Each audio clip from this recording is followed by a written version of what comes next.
Arjuna Vishada Yoga, Sankhya Yoga and Karma Yoga.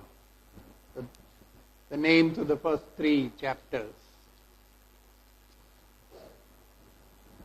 The fourth chapter is called Jnana Karma Sannyasa Yoga.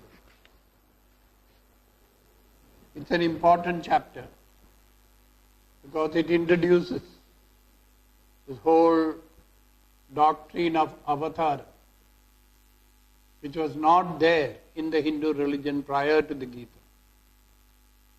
Neither in the Upanishads nor in the Brahma Sutras do we find any reference to the concept of an avatara, wherein the divine descends to the earth in a human form to re-establish dharma. Dharma samsthapanarthaya sambhavami yuge yuge. Very clearly Bhagavan says that. In every age I am born with the sole purpose of re-establishing dharma. So without dharma, the human society is, you can say, totally rudderless. So dharma has to be practiced. And as the years, centuries pass, many of these dharmas become obsolete. They need a revival. And it is for that purpose the avatara descends. Then the fourth chapter contains another famous verse, Brahmarpanam Brahmahavi Brahmagnau Brahmanahutam ityadi, which is usually chanted before we eat food. Then we have the doctrine of the multiplicity of paths. Mama vartmanu vartante manushya partha sarvacha. That people walk my path from all directions. Then we have the section on jnana. The importance of jnana in removing our ajnana. And how the pursuit of the jnana. You must approach an appropriate guru and question him thoroughly. The spirit of inquiry, the spirit of questioning is encouraged by the Lord. He doesn't want you to accept whatever he says blindly. There's no question of a blind faith. No doubt faith is necessary. But it's a reasoned, logically supported conviction. Not a blind acceptance of somebody's statements. So this also occurs in this fourth chapter. And the fourth chapter gives us a definition of who is a Pandita. Krishna uses that word 2-3 times. Pandidaha samadarshinaha nanushojanti pandita. So who is a Pandita? That also this chapter describes. And finally the purificatory effect of jnana. When ajnana is there, the whole personality is under the control of tamas. Impurities are more. So they have to be eradicated.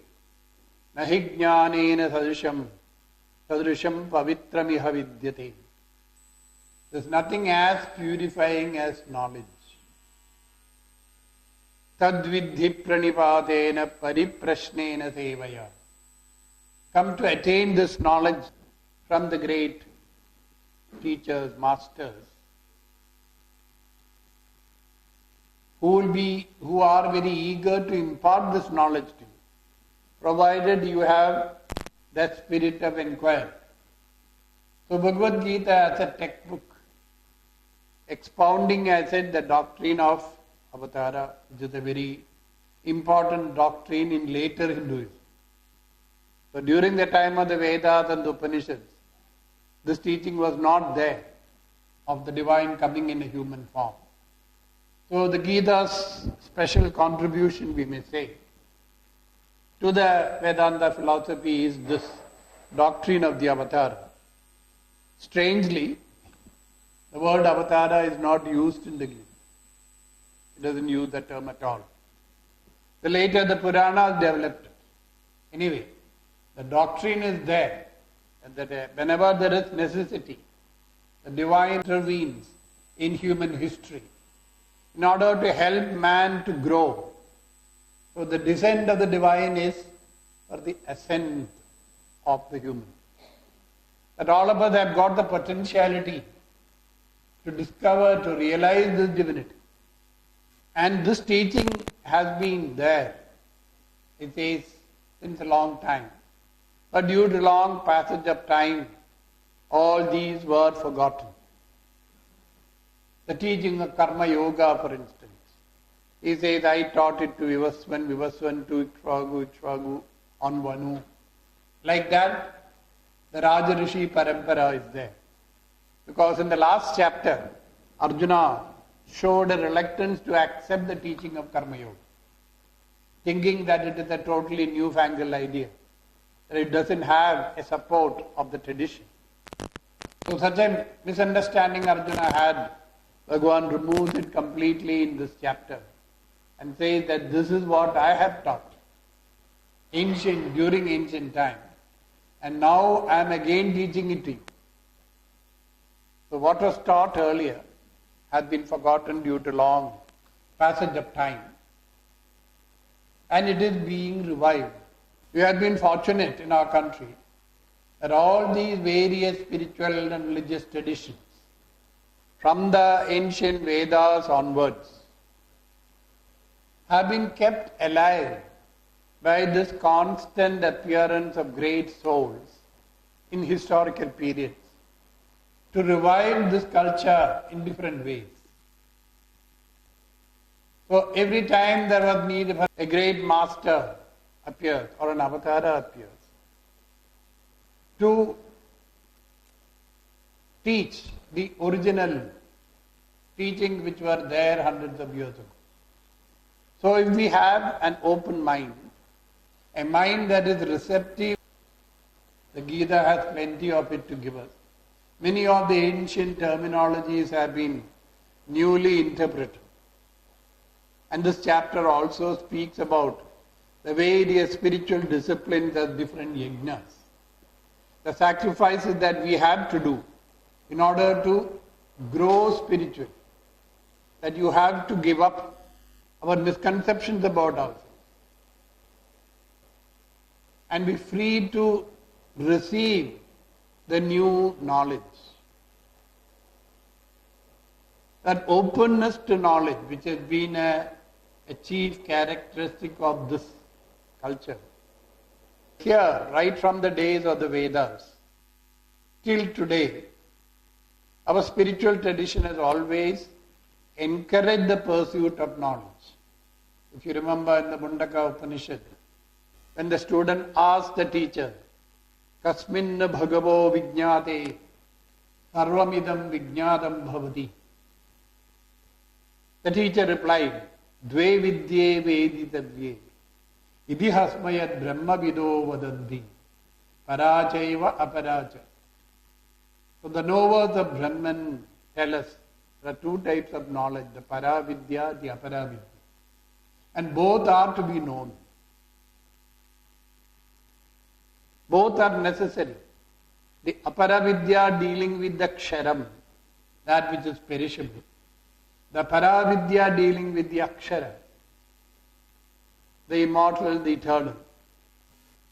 The para vidya is concerned with objects and things and phenomena within the framework of time and space.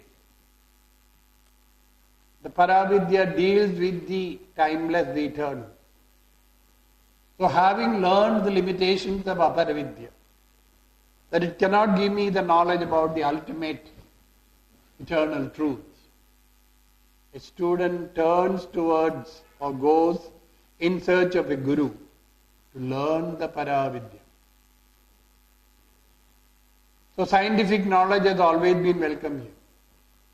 Our rishis did not find anything conflicting between the spiritual teachings as well as scientific knowledge.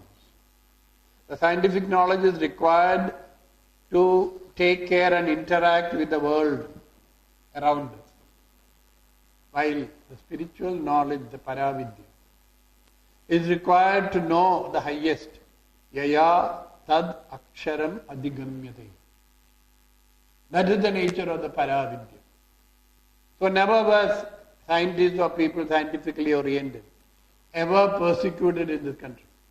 Well, here I said that from the pre-Vedic days, I would call it almost. When the Rig Veda says, Ano Badraha Kratavo Yantu Vishwataha, let noble thoughts come to us from every side. That sort of openness, where do you find in the world? Even in the 21st century. That man is capable of acquiring so many varieties of knowledge. And all these knowledges are required. And ultimately, to know the truth which shall make you free. The Paravidya, the Brahma Vidya, the Atma Vidya, Adhyatma Vidya is absolutely necessary. So the fourth chapter is called Jnana. Jnana Karma Sannyasa Yoga. How to make use of Jnana to achieve Karma Sannyasa. We saw in the third chapter, it concluded by saying, Evam buddhe param buddhva samstabhyatmanam atmana jahishatrum mahabaho kamarupam durasadam. The inner enemy that all of us carry around with us, very lovingly, the bundle of unfulfilled desires. Never can you fulfill all your desires. And desires become a source of great conflict. Kama yesha krodha yesha rajoguna samudbhava. Mahashano mahapapma vidhyena miha vaidinam. The third chapter he said that. Understand this is, karma is your enemy. It will not, unless like some certain modern people would say, that if we don't have desire, we will not progress. Fine. But where are you progressing towards? Progress is not mere movement without any direction. Just like, you go for a drive on Sunday evening. Where are you going? Nowhere. Just driving around. Empty roads are empty, it is a pleasure to drive. Some people tell that. Otherwise it is so crowded, they are scared to drive. So Sunday evening roads are relatively quiet, so let me drive. It doesn't serve any purpose at all except burning petrol. So desires are useful. From tamasic to rajasic to sattvic. Dharma viruddho kamosmi, Bhagavan says later in the 10th chapter. I am desire which is not opposed to dharma. The uniqueness of human being has always been the sense of dharma, the sense of righteousness. Dharmena hina pashubhis samana. He who has no sense of dharma is equal to an animal. Hitopadesha says that. So desires are necessary to progress towards some ideal we dream about. Whatever it is, we don't know. But we find that when more desires are there, more conflict is there. The desires operate from the physical, the mental, intellectual levels. Create more and more confusion and tension in the personality. And these tensions create more, we may say, blood pressure, etc. So our general illness is mostly due to desires. We don't trace it, that is the difficulty. We think it is something sacred. So I must keep up these desires, keep the fire of desires always stoked. Desire is called as analam. Alam yasya na vidyate. That which never says birth. Alam. In Sanskrit it means enough, I don't want more. The mind never says that. Why it doesn't say that is because each desire gives me, if it is fulfilled, a certain limited quantum of happiness, and I am looking for the unlimited. Yehi samsparshaja bhoga dukkhayonaya evate adyanta vanta kaunteya nateshu ramade buddha. The 5th chapter, Bhagavan would say that. They desire by merely multiplying and fulfilling them. They do not become infinite.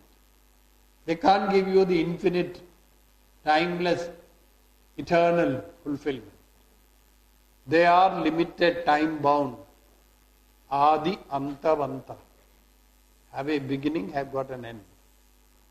Therefore, these desires must be eliminated. So you must go buddhe param buddhva. Coming to know that truth, the Atma Tattva, which is beyond the buddhi. Atma is transcending the buddhi. You have to come to know that I am the Atma. Then alone the desire will come to an end. So our concept of progress, I said, has to be really clear or questioned. What do we want to progress towards? We don't know. Along with the improvement in the standard of living, we say, that is it. Food, clothing, shelter. Roti, kapda, makan. That's it. Is there an end to this? I am progressing where? Building higher and higher buildings. So this misconception about progress is merely only material progress.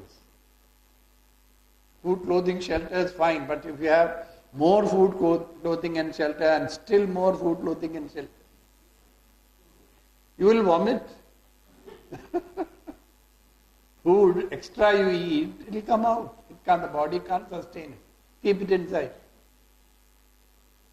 Clothing, you have half a house of a walk-in cupboard, wardrobe. 6 floors of car parking. Just see the way the human mind is working. At the end of it, you think you are going to be happier. Along with this, you don't know, your problems will multiply. There will be more people thieving and lifting things from your house. Your interaction with the world, you will become afraid of everybody. Suspicious of everybody.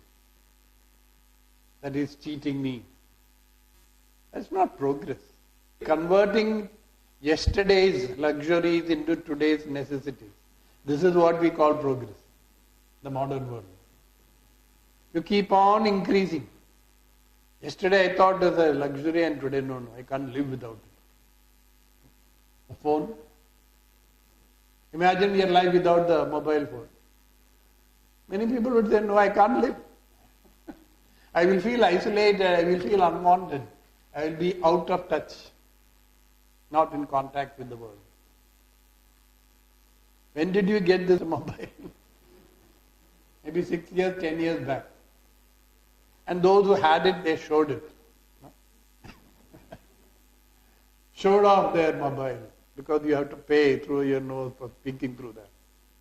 So they used to go out and speak, not inside. The human stupidity. By increasing your desire, multiplying your desires, increasing your demands, you are more tensed and unfulfilled. Not all the desires can you fulfill at the same time. Some you can, some you cannot. There are many things that money cannot buy. Trust and love you cannot buy. But when you are accumulating, we forget that. So the fear that if I stop having desires, we will stop all progress. The same instrument which was a great use becomes a great weapon. Einstein's equation E equal to mc squared. So little of matter, you can have so much of energy. We have solved the energy problem. A few have atomic power stations here, there, and that will take care of it for the next few centuries. But alas, before the atomic power stations were built, we built a few bombs and dropped it in different places. It's again a sign of human perverseness. That human beings have become so perverse. Maximum money is spent on killing each other. And we are progressing. So this knowledge, how to manipulate the world, how to manipulate other people. Human beings have this tendency. That is our basic selfishness. We want to take from the world, not give to the world. The action that we perform, they are not necessarily for our own good. You may think so. But I said along with the advantages, a lot of disadvantages also come. A lot of new problems come. Problems we never ever thought of before. And there you find that human beings cannot trust each other.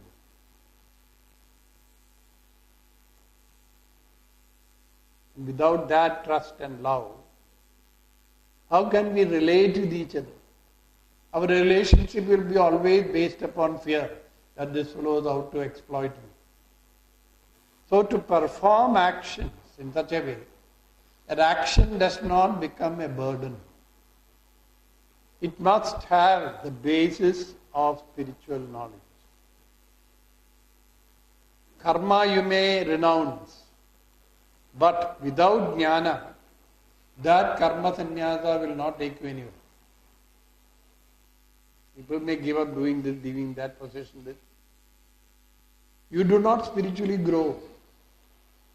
It's our attachment to objects, our fear of objects, or our fear of other human beings.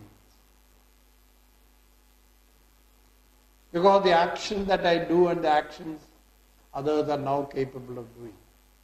It is so destructive. I cannot trust anybody. Action becomes destructive. Anything you do, there is always a flip side to it. Something wrong that you can do the same thing.